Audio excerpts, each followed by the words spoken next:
The moment Dr. Reeves closed his office door, Sophia's world collapsed. "You'll never walk again," he had said, his voice clinical and detached. But what the doctor couldn't see was the single father in the hallway, overhearing everything, who would soon make a promise that would change both their lives forever. If this story of incredible strength and unconditional love touches your heart, please hit that like button and subscribe to see more stories that remind us of the extraordinary power of the human spirit. Michael Parker stood frozen outside the doctor's office, his coffee growing cold in his hand. He hadn't meant to eavesdrop, but the thin hospital walls had carried every devastating word to him. Through the small window in the door, he could see a young woman, probably in her mid-20s, sitting alone, her shoulders shaking with silent sobs. Something about her solitude in that moment of crisis pierced his heart. Sophia Martinez had always been fiercely independent. At 26, she had already established herself as a promising physical therapist, helping others regain their mobility after injuries and surgeries. The cruel irony wasn't lost on her as she sat in the sterile examination room, staring at the MRI results that showed the extensive damage to her spinal cord. The drunk driver who had hit her car 2 weeks ago had taken more than just her ability to walk, he had stolen her identity, her purpose, her future. When the door opened again, Sophia quickly wiped her tears, expecting a nurse with discharge papers. Instead, a tall man with kind eyes and slightly disheveled brown hair stood awkwardly in the doorway. "I'm sorry," he said, his voice gentle. "I was waiting for my appointment and I couldn't help overhearing." Sophia stiffened. The last thing she wanted was pity from a stranger. "I don't need sympathy," she said, her voice sharper than she intended. Michael nodded, understanding in his eyes. "I wasn't offering sympathy. I was going to offer coffee. Hospital coffee is terrible, but there's a decent place across the street." Something in his straightforward manner broke through Sophia's defenses.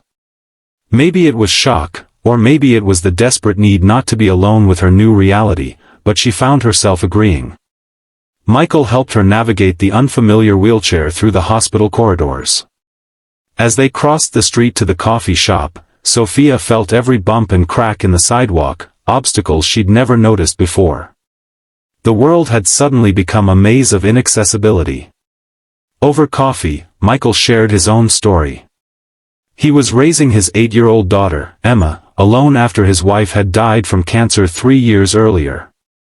He worked as an architectural engineer, designing buildings that were meant to be accessible to everyone, though he admitted with a rueful smile that he now saw how much more work needed to be done. "Emma's been begging me to sign her up for dance classes," he said. "But between work and everything else, I haven't found the time." "I used to dance," Sophia said quietly, the words slipping out before she could stop them. "Ballet for 15 years. Michael looked at her for a long moment. "Would you consider teaching Emma?" "I could pay you, of course." Sophia laughed bitterly. "How? I can't even stand." "You still have your knowledge, your experience, your voice," Michael said. "Emma doesn't need another pair of legs. She needs someone who understands the heart of dance." That conversation marked the beginning of an unexpected journey. Twice a week, Michael would bring Emma to Sophia's small apartment, which she was learning to navigate in her wheelchair.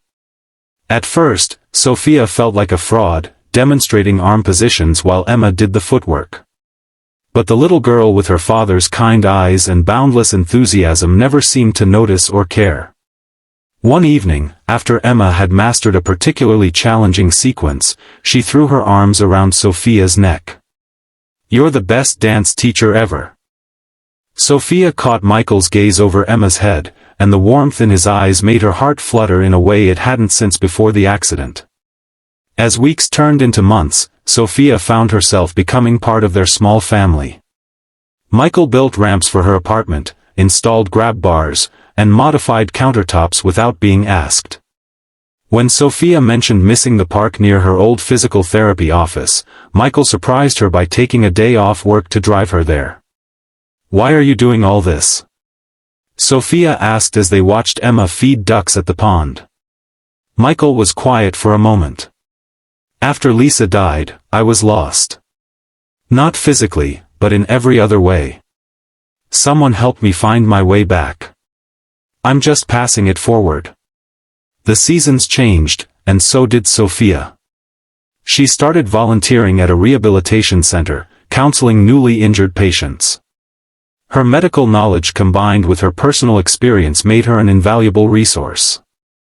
The director eventually offered her a part-time position. On the one-year anniversary of her accident, Michael and Emma arrived at her door with a cake and a small wrapped package. "What's this for?" Sophia asked, genuinely surprised. "It's not for the accident," Michael explained. "It's for surviving a year of incredible challenges and coming out stronger." Inside the box was a delicate silver necklace with a pendant shaped like a ballet dancer in mid-pirouette. "To remind you that you're still a dancer," Michael said softly. "Just in a different way now." That night, after Emma had fallen asleep on Sophia's couch during their movie marathon, Michael helped Sophia transfer to her favorite armchair. As he knelt beside her, their faces were suddenly very close. "I think I'm falling in love with you," he whispered, the words hanging between them like fragile crystal. Sophia's heart raced, but fear clouded her joy. "Michael, I can't give you a normal life. I can't hike with you and Emma, or dance at your wedding, or—" "Normal is overrated," Michael interrupted. "And who says you can't dance?" The next day, he arrived with a strange contraption, a harness system he designed himself that would allow him to support Sophia's weight while she moved her upper body freely. "I'll be your legs," he promised, his voice thick with emotion. "For dancing, for hiking, for whatever you want to do." Their first dance was awkward and clumsy, with Emma giggling as they stumbled around Sophia's living room to a slow song on the radio. But when Michael lifted Sophia slightly, allowing her to lean into his strength while she guided their movements, something magical happened. For a few precious minutes, Sophia felt weightless, free from the constraints of her wheelchair. The video of their dance, which Emma had secretly recorded and posted online with the caption, "My dad and my dance teacher's first dance," went viral overnight. Suddenly, Sophia found herself flooded with messages from other people with disabilities, asking for advice, sharing their stories, thanking her for showing that life and love didn't end with paralysis. The rehabilitation center where Sophia worked asked if she would consider developing a dance therapy program. Michael volunteered to help design adaptive equipment. Together, they created a space where people with all types of mobility challenges could experience the joy of movement. On the opening day of their dance studio, as Sophia watched people in wheelchairs, with prosthetics, with walkers, all moving to music with expressions of pure joy, she felt a tap on her shoulder. "May I have this dance?" Michael asked, holding out the harness they had refined over months of practice. As he lifted her into his arms, supporting her weight effortlessly, Sophia realized that the doctor had been wrong. She wasn't confined to her wheelchair forever, because love had given her wings. 6 months later, as Michael knelt beside her wheelchair on a beach at sunset, ring in hand, Sophia didn't hesitate. The path ahead wouldn't be easy, but they would navigate it together. "When I was at my lowest," Sophia told the crowd gathered for their wedding, "a stranger offered me coffee and then became my strength when I had none left. He didn't try to fix me, he showed me I wasn't broken." Michael's vows were simple but powerful. "I promise to be your partner in all things. Sometimes that means being your legs, sometimes it means letting you find your own way. But always, it means walking this journey together." As they shared their first dance as husband and wife, Michael supporting Sophia in their now perfected harness system, there wasn't a dry eye in the house. Emma, now 10 and a talented dancer in her own right, joined them halfway through, the three of them moving as one family unit. Their story continued to inspire millions online. The dance therapy program expanded to multiple cities. Sophia became an advocate for accessible design, consulting with Michael's firm on projects around the country. Together, They showed the world that disabilities might change how people navigate life, but they don't diminish the capacity to live it fully. 5 years after that chance meeting in the hospital corridor, Sophia sat in her wheelchair watching Emma perform in her first major ballet recital. Michael's hand rested on hers, their wedding bands catching the light. "Do you ever regret it?" Sophia asked quietly. "Taking on all of this?" She gestured to her wheelchair. Michael squeezed her hand. "I didn't take on anything. I fell in love with an extraordinary woman who happens to use a wheelchair. The chair is just a detail, it's not who you are."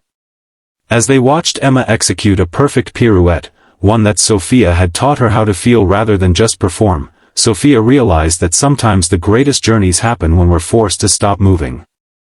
Her body might be limited, but her heart had traveled further than she ever imagined possible.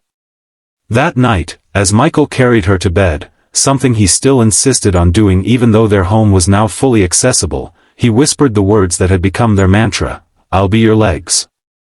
And Sophia completed their ritual with her response, "And I'll be your heart." If this story touched your soul, please remember to like this video and subscribe to our channel. Your support helps us share more stories of extraordinary love and resilience that remind us all of what truly matters in life.